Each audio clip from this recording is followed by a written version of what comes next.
شاید این پایان سایکل باشه، شاید هم نباشه، هیچی معلوم نیست و عملا چیزی مشخص نیست که ما بخوایم مثلا در موردش حرف بزنیم.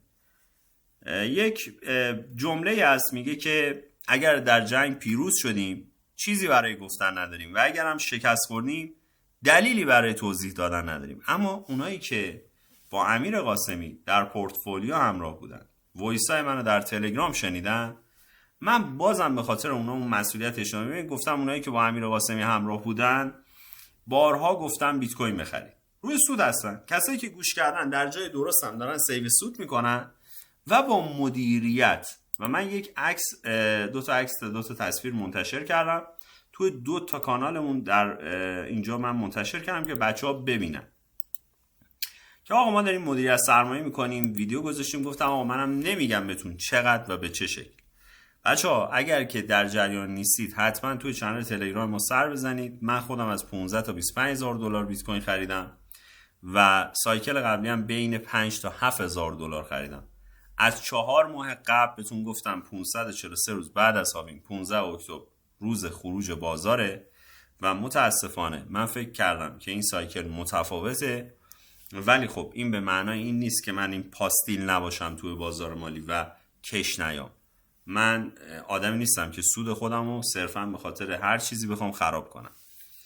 و خدمت شما عرض شود که الانم به قطعیت کامل نرسیدم که اینجا پایان سایکله، ولی من یه توضیح دادم تو چنل تلگرام، حالا این توضیح رو باز هم میدم. گفتم ما چه تو پایان سایکل باشیم و چه نباشیم داریم پله به پله مدیریت سرمایه میکنیم. پس فردا اگر سودمون ریخ، اینجا جمله رو دیگه نمیتونم بخونم، سود خراب نشه. یک جمله از من داشته باشید، هیچ وقت پایان سایکل سعودی علمی نیست، حتی اگر امروز هم نباشه. مگه من سال 2021 وقتی که اومدیم، فکر میکنم حالا یادم نیست، پایان سال 2021 بود تقریبا، پایان سایکل اعلام کردم، مگر بر این اساس بود؟ و الان تا اینجای کار اینجوری نیست که من به بچه‌ها خودم گفته باشم بچه‌ها همه رو بفروشید بره. به خاطر همین یه عکسی هم، حالا یه تصویری هم اینجا ببینید از تلگرام‌های ما که اینجا بازه و من دارم یواش یواش کار میکنم. بسیار آدم آرومیم، عجله‌ای من ندارم بچه‌ها واقعیت. و ما یه پرچم نزولی داریم که ما رو میتونه تا 92,000 دلار ببره. یه تحلیل گذاشتم چون من عادت دارم پایانای سایکل رو اعلام میکنم توی تریدینگ ویو. این جدیده، مال سال 2000 نمیدونم چنده، 2020 یا 2019. این تریدینگ ویو قدیمیه رو که خب به خاطر پرچم ایران گذاشتن به ما رو بلاک کردن، ولی خب پایان سایکل قبلی هم تو همین تریدینگ ویو پیش بینی شده بود. گفتیم که پایان سایکل سعودی بیت کوینه، حجم نداریم. خب و یه پستی و این پایین گذاشتیم، گفتیم شاید باید در نظر بگیریم که احتمال اصلاح قیمت تا 74,000 دلار وجود داشته باشد. سخت است بگوییم که این پایان چرخه است یا نیست، اما مهم است که مرحله به مرحله، استپ بای استپ سودها رو برداشت کنیم و با احتیاط پیش بریم. حرف بیشتری برای گفتن ندارم. خب یک مش احمق باعث پایان این چرخه شدن، چون روز 543 بعد از هاوینگ قرار بود پایان چرخه باشه، همون چرخه سنتی 4 ساله.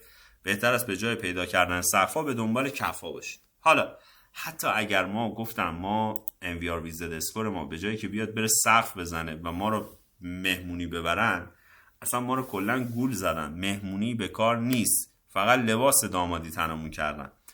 اونایی که در بیت کوین بودن هنوزم دامادن. اونایی که تو بیت کوین نیستن تو دامادی نیستن. چند وقت پیشم در مورد مارجین دیویس صحبت کردم که در حد بالایی هر موقع این شروع کنه به اصلاح دادن بعد S&P 500 میریزه. الان هم S&P 500 نزدیک خب 350 پوینت، S&P 500 72 پوینت، 291 پوینت داو جونز.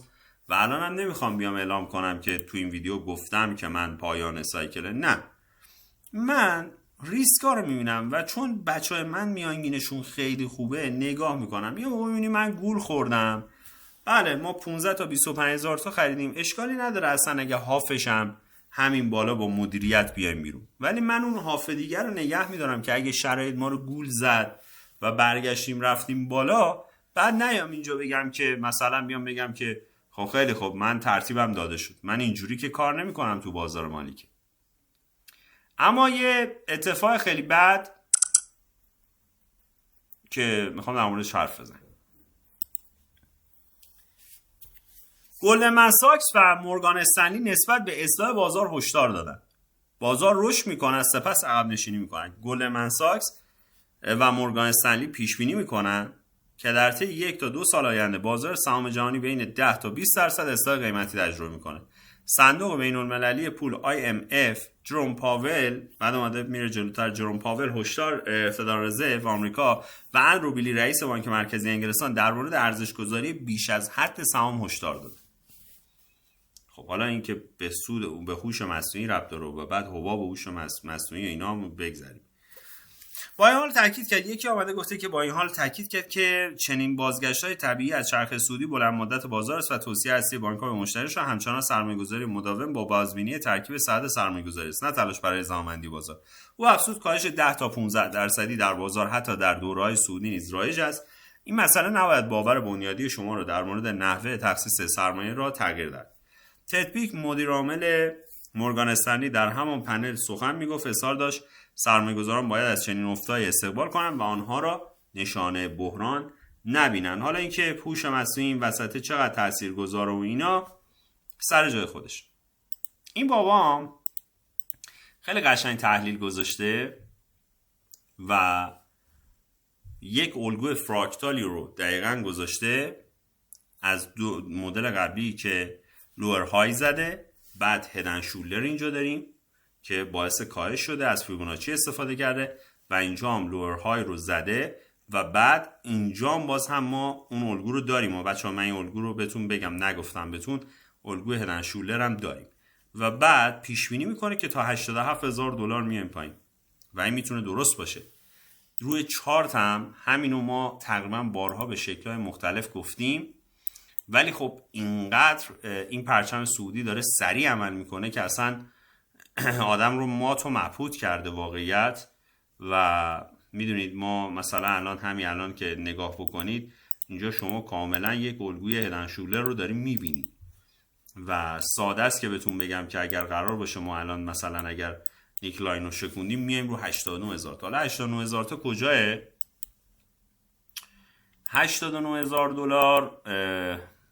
میدونید که اینجا ما آخرین منطقه لیکویدیشن رو شکستیم و 89,000 تا ما رو میبره به منطقه لیکویدیشن بعدی و الان هم که دارید میبینید میشکنه. بذارید نشونتون بدم و این 89,000 تایی بود که در موردش صحبت کردم. مثلا الگو ما رو داره میبره به سمت 89,000 تا. ETF هم که خبری نیست، خروجی داره و من بهتون گفتم ما مشکل بزرگمون ریتیل ها هستن. ریتیل اینوستور ها توی بازار نیستن و زمانی که سایکل بیش از حد دیگه ریتیل اینوستور نباشه احتمال خطر بیشترش وجود داره. حالا ما می‌خوایم در مورد زوایای مختلفش صحبت کنیم، بعد بریم ادامه دیتا رو با هم حرف بزنیم. اول میام تو هفتگی یه چیزی رو من یادآور بشم بهتون. کلوز هفتگی بسیار مهمه. من میدونم که اینجا بندها جمع شده و فلان و بسار اینا، یه دقیقه من اینو پاک کنم، همه اینا سر جای خودش، ولی کلوز زیر 102,948 بسیار مهمه. اول ببینیم یه کلوز میگیریم که 60% این بادی، حالا 60% نه 40% بیاد زیر این کلوز بده و هنوزم یادتون نره که ما سطح $100,000 رو داریم. برای چی پس من دارم با مدیریت این کار رو انجام میدم؟ برای چی من دارم با مدیریت با بچهای خودم میدونن الان داریم چی کار میکنیم؟ اگر اشکال نداره نهایتش چه اتفاقی افتاده، ما نصف حجم خودمون رو داریم و فقط مدیریت ریسک کردیم. وقتی که ریسک است من دلم نمیخواد تو بازار رو بمونم. ما هنوز $100,000 رو داریم و خیلی عجیب براتون نباشه که اگر در یک چرخه شما مثلا بیاید این قسمت رو دارید پرایس میکنید، این فقط یک ریتسته. این یک ریتسته.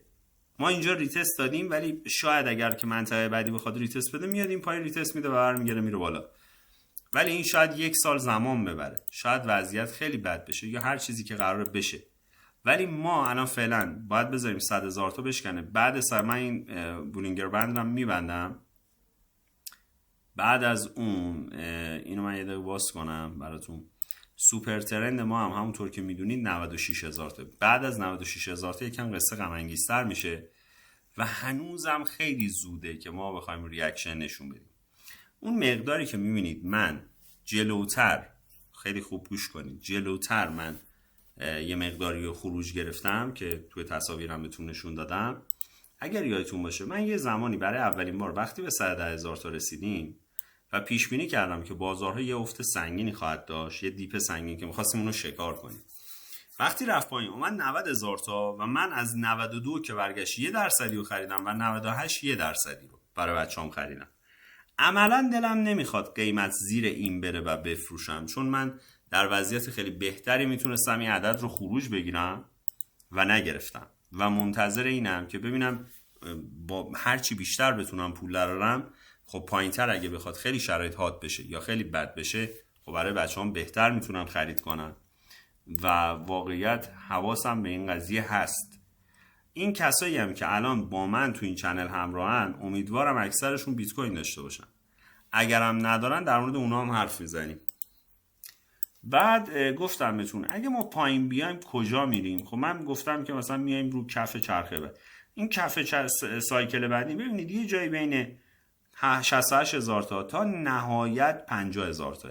یعنی این کف چرخه خیلی عجیب براتون نباشه. اگه اینجا پایان سایکل باشه خیلی عجیب نیست. اگه ما سقف رو ندیدیم این کفش پایین تر از این نیست، بیشتر از 50,000 تا نیست. این نظر منه. با جایی که MVRV Z اسکور قرار داره و غیر و ذالک، من فکر نمی‌کنم پایین تر از این بیایم. و کف اینجاست. یعنی بازار کریپتو من فکر نمی‌کنم بیت کوین بخواد پایین تر از این عدد رو ببینه. و این تقریبا یک معجزه تمام عیار هست که ما اگه بتونیم زیر این قضیه رو ببینیم. خیلی خوب.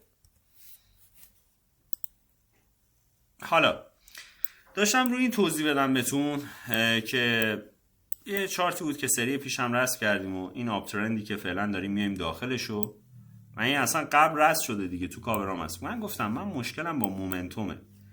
ببینید آنچین همچنان خروجی ها ادامه داره، نهنگا دارن میخرن، ولی یه عده‌ای کف صرافی، دیدین اون خدا بیامرز اون یارو چی بود میگفت بکشید کف خیابون تیزی بکشید. موضوع کف صرافیه. خب و بازارگردان هایی مثل وینتر میوت و بایننس همیشه در اون لحظه آخر اون لغت آخرشون رو به مارکت میزنن. حالا احتمال هم داره که مثلا این بیاد برسه به 88,000 تا و اصلا پایین تر از اون نریم. خب احتمال هم داره که این اصلا اینجا نشده که، یعنی هیچ ابزاری در دست ما نبوده که ما همچین محکم بتونیم بیایم آقا بگیم سایکل سعودی تموم شد. و واقعا این خیلی دردناک و مسخره است که ما نتونستیم اصلا ابزاری در دست داشته باشیم توی این سایکل که کاملا بتونیم تاپ رو ببینیم. هیچ کدوم از ابزارهای آنچین هیچ کدوم تاپ رو به ما نشون نداده. صدها شاخص آنچین میتونم همین الان نشون شما بدم. بعد بذارید بیایم اول اینجا. بعد میگه که سقوط بازار رمزارزها در 24 ساعت 270 میلیارد دلار از بین برد. و میدونید موضوع اینه که دلیل سقوط رمزارزها، عامل اصلی این ریزش به گفته تحلیلگران اصرار تأخیر جروم پاور رئیس فدرال رزرو در نشست هفته گذشته. پاور اعلام کرد کاهش نرخ بهره در ماه دسامبر قطعی است. من فکر می‌کنم این مزخرفه. همزمان افزایش قدرت دلار آمریکا به ویژه در برابر ین ژاپن باعث شد تمایل سرمایه‌گذاران به دارایی پر ریسک کاهش یابد و آنها رو به سمت دارایی امن‌تر حرکت کنند. من فکر نمی‌کنم با زمینه. ببینید از یه طرف یه سری میگن S&P 500 حباب داره میریزه. این چرخه اصلا همه چیش عجیبه. روز 543 روز پایان سایکل بوده. داره یه سری از عواملی پدیدار میشه که عملاً در چرخهای پیش ما تجربهشو نداشتیم. من حداقل از سال 2016 که با کریپتو دارم آشنایی پیدا میکنم و قبلش در فارکس، از سال 2016 تا اینجا بشه 2026 میشه 10 سال عمر ما تو این بازار بوده دیگه، با سال بعدیش حساب کنیم. در این چرخهایی که من دیدم، چون من 2017 رو دیدم دیگه، بعدش هم 2020 رو دیدم و الان هم 2025 یعنی 2023 که رسید به 2025، یعنی تقریبا 3 تا چرخه رو من دارم میبینم در کریپتو که همچین این چرخه همه چیز متفاوت بوده. حالا شما اگر هر که دین و ایمون داره برید بپرسید بهتون میگه. حالا اینجا چی میگه دوباره؟ بیت کوین دوباره به منطقه بازگشتی SSR رسیده است، آخرین امید برای گافا.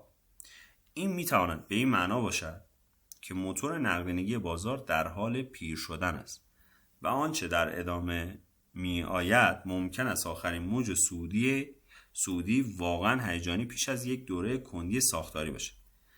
ممکن است آخرین موج صعودی واقعا هیجانی پیش از یک دوره کندی ساختاری باشد. یه بار دیگه، این میتواند به این معنا باشد که موتور نقدینگی بازار در حال پیر شدن است و آنچه در ادامه می آید ممکن است آخرین موج صعودی واقعا هیجانی پیش از یک دوره کندی ساختاری باشه. حالا این موج صعودی برای یه بیت کوینی که تمام راه رو چپولی رفته و بعد میدونید که منظورم اینه که ما همش افقی رفتیم و عمودی نشدیم و یواش یواش یواش یواش یواش جون کندیم و رفتیم پایین. حالا من یه چیزی میخوام بهتون بگم، شاید حالا مورد توجهتون قرار بگیره یا نه. ما در چرخهای پیش همیشه برید نگاه کنید، این حالا میخواید شوخی برش دارید، نمیدونم هر جور دلتون میخواد، ولی ما همش با پرچم ها ریختیم و بیر فلک ها باعث، برید نگاه کنید چرخه سال 2021 هم همین بود، اکثرا با بیر فلک، حالا نمیدونم چه علاقه ای دارن به بیر فلک و دیگه حالا دیگه علاقه دارن دیگه. حالا بدونید که الان ما حداقل در تایم فریم های دیگر زیر ام 50 هفتگی آمدیم، فقط باید هفته هم زیر اون کلوز بگیریم. یه عده دیدید من خودم دارم سیو سود میکنم، یه عده دیگه هم همزمان دارم با من این کارو میکنن. به خاطر همین که هی یواش یواش که ما سیو سود میکنیم، یه عده همینجوری دست به دست هم میدن و قیمت رو پایین میکشن. حالا اون عده، من اینجا دارم این کارو میکنم و شما خیلی کم میبینید که من این کارو انجام بدم. وقتی این کارو دارم انجام میدم، پس خیلی دیگه هم هستن که همزمان با من دارن این کارو انجام میدن و به یه نتیجه رسیدن که فعلا خبری نیست. نمیدونم چه جوری دیگه بهتون بگم، فعلا خبری نیست و این مخالفه با همه چیزهایی که در 6 ماه گذشته من در مورد آنچین گفتم. ببینید دوستان، بارها و بارها ویدیوهای منو دیدید، گفتم بیت کوین بالا و بالا و بالاتر، بازار میتونه حرکت کنه فلان، ولی ببینید عمده حرف من در مورد چی بوده؟ بیت کوین. عمده حرف من در مورد چی بوده؟ طلا. یه بار دیگه ما به خاطر اینکه بعداً نیایید و نگید، ببینید خیلی چیزها از قبل میتونید برید توی چنل نگاه کنید. گفتم مسئولیتشم دادم به خودتون، به خاطر اینکه من بیش از یه اندازه‌ای که دیگه نمیتونم حنجره و گلومو پاره کنم. شما میتونستید مشاوره بردارید، اونجا مشاوره بوده که پول نمیدید، یعنی اصلا براتون مهم نیست و بعد نمیتونه کسی وقتی مشاوره نداشته بیاد بگه که خب آقا مثلا تو به ما نگفته بودی، کم و کاستیاشو به ما نگفته بودی. ما اینجا 4 ماه قبل دوره بهتون نشون دادیم که گفتیم آقا روز 543 15 اکتبر روز خروج بازار، اگه کسی داره میمونه داره ریسکشو میکنه که این چرخه متفاوته. و حالا موضوع بعدی چیه؟ اینه که خواستم اینو نشونتون بدم. بیایم پایین. اینو من یه لحظه بچه‌ها یه نگاهی بندازم. چقدر بده که اگه نتونه اینجا خودش رو حفظ کنه. به هر حال ما اصلا انتظارمون برای این چرخه بر اساس همه اون چیزها این بوده که ما باید چی بشیم؟ حرکت کنیم اینجا به سمت بالا. ولی همین امیر قاسمی میاد اعلام میکنه که پایان. حالا دلیل ها وجود داره، چون ما انتظار داشتیم این چرخه متفاوت باشه. ما قبلا هم دیدیم زمانی که همه میگفتن بازار میریزه، بدبخت شدیم، فلان شدیم، این تحلیل ما جواب داد و ما رفتیم بالا، حرکت کردیم. فقط یه احمق ریزشو باور میکنه. نمونه های زیادی داره، ولی بذارید من چند تا چیز به شما نشون بدم. مثلا همین تحلیل دیدیم آقا بیت کوین به سمت فلایت تو کوالیتی پرواز میکنه. حالا عکس تصویر حرکت نمیکنه، ولی من اینجا نگاه کنید که انجام شده دیگه، پوزیشنام روی لاین بوده. یا مثلا همینجا شما اکثرا نگاه کنید به سمت بالا بوده، ولی اهداف ما رو به جا نیاورده. و حالا بگذاریم بریم جلوتر. من یه سری چیز نشونتون بدم، خواستم اینا رو ببینید چون از خیلی قبل‌تر صحبت این قضیه ها شده بوده، خیلی قبل‌تر. حالا یه سری تازه به جمع اضافه شدن و نمیدونن. خیلی خوب، اولیشو میخوام نشونتون بدم. از قبل، خیلی از قبل‌تر ما میدونستیم که این سقف سایکل ما همین منطقه بالاست. خب که من اینو برای شما تکمیل‌ترشو تو چارت بیت استمپ براتون گذاشته بودم. حالا الان میریم روی بیت استمپ بهتون نشون میدم. یه لحظه اینو بیارم. ببینید از نظر بیت استمپ ما اون سقف رو تقریبا زده بودیم. بهتون گفتم 125 تا 133 و روز پایان سایکل هم که میبینید اینجا اعلام شده بوده 15 اکتبر تا اینجا. و اصلا اگه این پوزیشن رو نگاه کنید که من اینو براتون تکمیلش کردم و گذاشتم، سقفیم ما الان تو سقفیم. حالا اینکه از اینجا بازار بریزه نریزه، اتفاقی که مثلا این آپ ترند رو نگاه کنید که من قبلا گذاشته بودم، آپ ترند شکسته عملا. چیزی که رو این چارت ها ببینید، چیزی که رو این چارت ها اصلا آپ ترند به نظر من شکسته و الان این چرخه اگه بخواد بیاد پایین، الان کم کم باید تا 60000 تا بیاد پایین. یعنی عیناً چیزی که اینجا دارید میبینید. من این اگه ورش هم دارم متوجه میشید. این چیزی بوده که عملا در تایم فریم ماهانه بوده و ما عملا تو اون سقف رو زدیم و اینجا هم عرضه اتفاق افتاده. حالا اینکه بریزه نریزه دیگه خودش میدونه، خدای خودش. ولی ما از قبل میدونستیم که این اتفاق میفته و نگاه کنید من 15000 تا وقتی بهتون میگم من گفته بودم و اینجا اینا دیگه پس دیگه مدرکشو من یکم دیر تحلیلشو تو تریدینگ ویو گذاشتم، چون من تریدینگ ویو مخاطبی ندارم روی این تریدینگ ویو. ولی خب موقع 500 نفر آدم خوشبخت دیدن. اگه کسی همچین تحلیلی کرده که بازنده نیست، تنبیهی نیست. منی که رو بیت کوینم که رو تنبیه نیستم. یا اگر کسی اومد بهتون گفت 1,700,000 تومان برید طلای آب شده بخرید، اونس طلای جهانی رو به هیچ عنوان شورت نگیرید و همچین تحلیلی کرد، آیا این آدم بازنده؟ من نمیدونم. فکر میکنید اگه کسی این دوتا تحلیل رو انجام داده و از اینجا لانگ داده برای اون اهداف، فکر میکنید آدم بازنده بوده؟ نه. من حتی مقایسه گذاشتم. گفتم آقا نگاه کنید سال 2011 ما همچین چیزی در طلا داشتیم و من فکر میکنم، البته من فاندامنتالش هم نگاه کرده بودم اینجا هم هست مثلا چیه و بعد بهتون گفتم که آقا این بالا میره. از قبلش من هدفای خیلی راحت من هدفای گذاشته بودم، اینجا رفت بالا تا اینجا نرفت به این نرسید، ولی باز من تحلیل تکمیل‌ترش رو گذاشتم که آقا نگران نباشید این حرکت میکنه. یعنی این دوتا رو که گذاشتم در مورد طلا، بعدش اینو گذاشتم. پس حالا تقریبا یا مثلا نگاه کنید کی اینو میاد میذاره، نگاه کنید خب تحلیل من این شکلی بوده آقا بیت کوین میتونه اینجوری بشه. شما قیمت رو نگاه کنید 22,000 تا. وقتی بهتون میگم تو 15 تا 25,000 تا خریدم، خیلی عجیب براتون نباشه. شما همچین تحلیلی رو دارید و فکر نکنید و من مقایسه گذاشتم بهتون گفتم ناکن سال 2015 همین اتفاق افتاد، سال 2020 همین اتفاق. پس اگر میخواید بدونید که آیا امیر قاسمی ضرر کرده، نوچ شرمنده تونه. من سود کردم، من غیر از این از کارهای دیگه هم سود میکنم، غذا رسانی به حیوانات، و نگرانم نیستم برادرای من. دوستان عزیزم من نگران این قضایا نیستم. الانم میدونید بازار داره یه ترس بسیار زیادی ایجاد میکنه و همینجوری داره میریزه.